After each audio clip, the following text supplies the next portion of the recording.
Please be seated.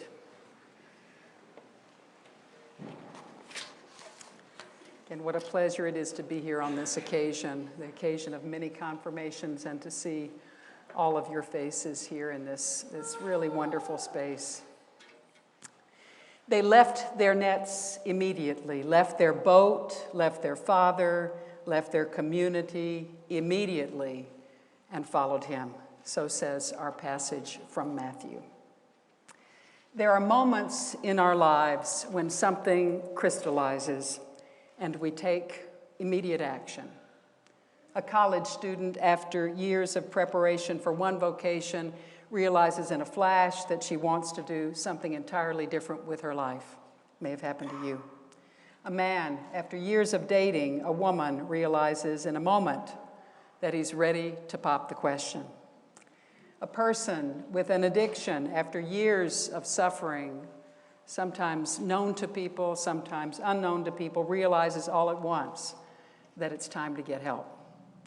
There are moments in our lives when something crystallizes and we take immediate action.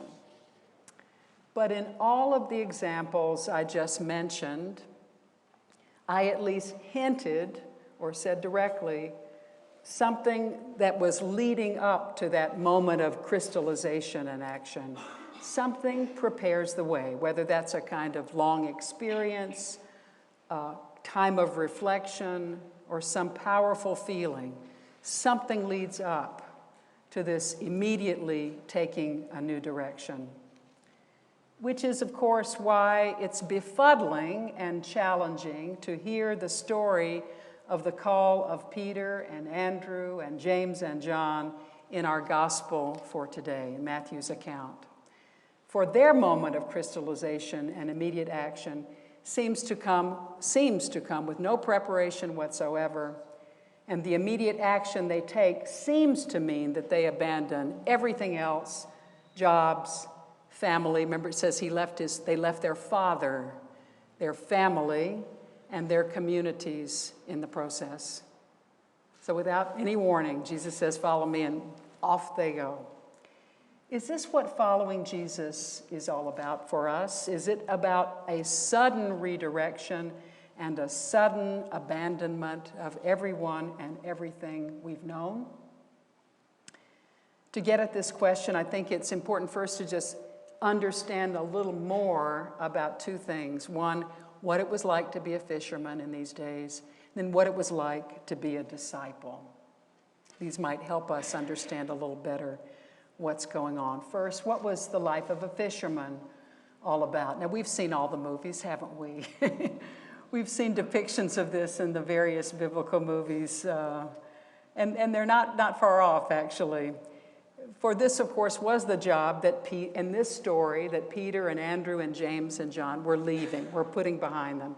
This was the job they decided to let go of in response to Jesus' invitation to follow him.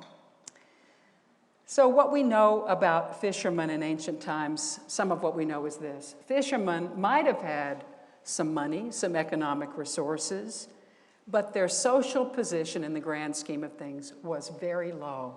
It was about as low as shepherds.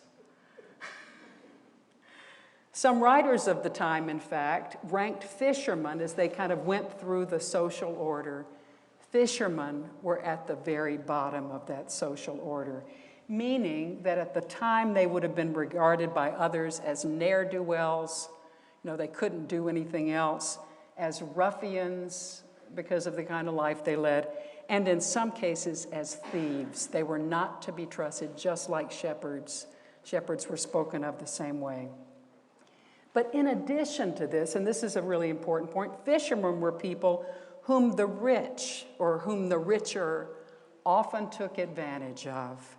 Many fishermen were not free to take home most of the money or the fish, they were paid in both, that they earned in their jobs, in that they often leased their fishing rights from others who took a percentage off the top. This percentage could be as high as 40%. Think of that. 40% of what you catch or what you sell belonged to somebody else who held the lease. All this is to say that the lives that Peter and Andrew and James and John left were in many ways lives worth leaving. Lives worth leaving. I don't know if you've ever had a time where you were at the bottom. You were in a job that was the bottom of the social ladder. I cleaned rooms for a while as a young woman. I felt, maybe I wasn't at the bottom of the social ladder, but it sure felt that way by the way I was kind of seen or not seen. So they were lives kind of worth leaving. They were often held in suspicion of others, by others. They were routinely taken advantage of by others who, compared to them, at least were rich. So that's the plight of these people who Jesus came to and said, "Follow me." So if this is the plight of Peter and Andrew and James and John, the thing they were leaving behind, what was the life they were saying yes to in becoming disciples and followers of Jesus? Or what can we learn about that? In that they would have regarded Jesus as a teacher, as a rabbi, one of the many rabbis of the times at this point in the narrative. Again, to go back, in first century Judaism, becoming a disciple or a follower of a rabbi was not something that happened like that. You started doing it and you started aspiring to do that as a child with very lengthy study of the Torah and memorization of the same. Ancient people memorized things that we could never even imagine memorizing. This study then went on for years into adolescence and into young adulthood and into adulthood, culminating in a period of intense questioning and testing by the rabbi himself, after which the person would either be rejected by the rabbi or would be greeted with the rabbi finally saying the words that Jesus says to this group, the rabbi saying, "Follow me," but only after the person proved they were worthy. It was then and only then that the follower would be admitted to the circle of people who were called the rabbi's disciples, who embraced the rabbi's teachings and who attempted to live as the rabbi lived. All this is to say that Jesus, taking the initiative in this story, as he did toward Peter and Andrew and James and John, would have been shocking. Shocking because fishermen such as these would have had no preparation to be accepted as potential followers of any rabbi, and because in our story, it's Jesus, not the would-be disciples, who take the initiative. So you see some of this background material and how it suffuses this story in a way that we wouldn't necessarily know. And so for me, as I take that in, part of what this story says about following Jesus is that Jesus does not look for followers among those with social status, among those who are somehow perfect, or among those who are well prepared. Instead, Jesus calls the lowly, and in doing so calls into question the system that keeps people down low. Jesus calls the imperfect, and in doing so calls into question the notion that God expects us to be perfect as followers. Jesus calls those who are unprepared, and in doing so calls into question the whole thing that you have to be completely prepared to act in any faithful way, that you have to be completely prepared. Jesus calls those who are stuck in some part of their lives, who don't have any good prospects and don't have a way necessarily out of their unpromising circumstances.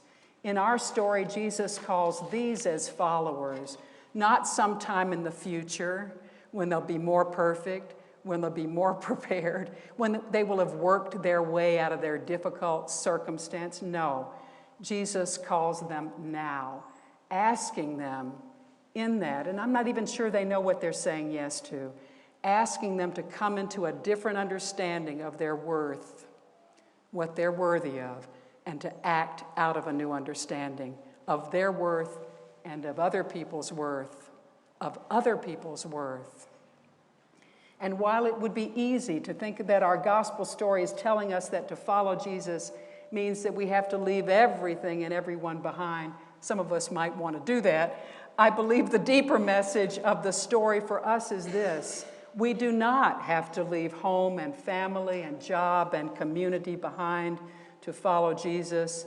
We have to live in that home, live with that family in many cases, function in that job, and be in that community with a new self-understanding of our worth and with a new appreciation for the worth of others. Not always easy. We have to embrace our identity over and over again as the baptized, as people who have died already and been reborn in Christ, people who have put on the worth and dignity of the children of God and have taken up a life of intentional relationship with those who sit right next to us, who are worthy, with those in our community who are worthy, with those who live far away who are worthy, with those who are like us who are worthy, and those who are unlike us who are worthy, with creation itself that is worthy. Creation is worthy. We have to put on the dignity and worth of the children of God and extend the same respect and dignity to the whole of creation. It really sounds, it's such an insight of indigenous people, is it not? I wore this today thinking of that, thinking of the gift of our relationships with indigenous people and their belief and enactment of the respect and dignity that is due all of creation. All of this, of course, brings us to today, a day when we're confirming 19 people, unless somebody has just opted out just recently. 19 people here at St. George's, which is some kind of record. I don't know what record it is, but it's probably some kind of record, certainly for this parish, maybe in the diocese. I have not checked that out, but regardless of record or not, it's something to be thankful for and to be amazed at, actually. Our confirmands today are not presenting themselves, they better not be presenting themselves as perfect or as completely prepared or anything like that. After the confirmation, they're not intending, I don't think, to abandon their homes, their families, their jobs, or their communities.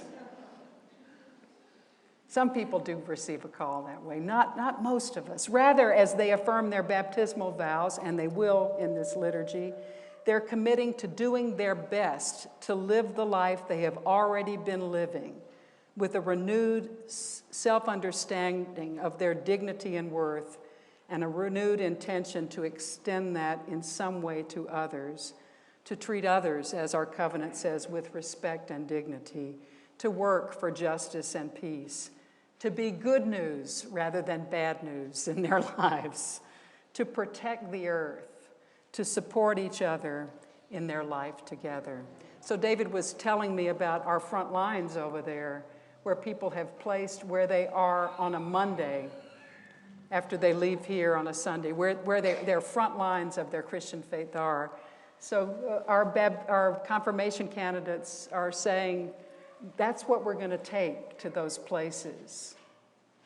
And some of the support we'll have are your life groups that help you reflect more on the way in which Sunday infuses what you do on Monday.